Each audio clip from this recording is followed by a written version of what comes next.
Il y a 20 ans, Patrick passe de valide à tétraplégique suite à un accident de voiture.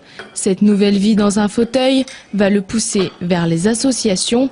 Pour lui, le discours et les promesses de Nicolas Sarkozy ne font pas avancer les mesures concrètes.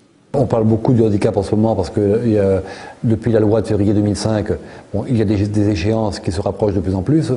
On va dire que, pour faire simple, qu'en 2015, tout le territoire national devra être accessible à tous, sans aucune différence. On voit bien le compteur tourner, mais on voit peu de choses avancer.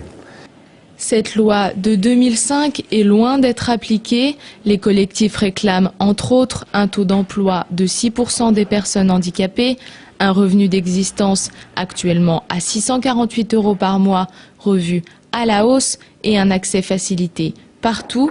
Des mesures de nouveau mises en avant par Nicolas Sarkozy lors de la conférence nationale du handicap. Mais 3 ans après, pourquoi cette loi de 2005 n'est-elle toujours pas appliquée ? Le motif essentiel, c'est le manque de finances, puisque effectivement on peut toujours annoncer beaucoup de choses.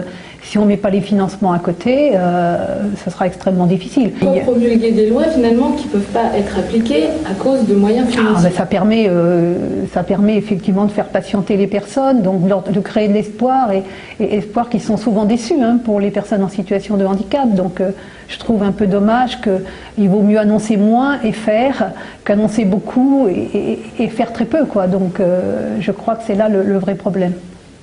Nicolas Sarkozy est loin d'avoir fait l'unanimité avec ses nouvelles annonces pour les personnes handicapées. Et si, encore une fois, rien ne bouge, ce sont les fauteuils qui pourraient défiler dans les rues.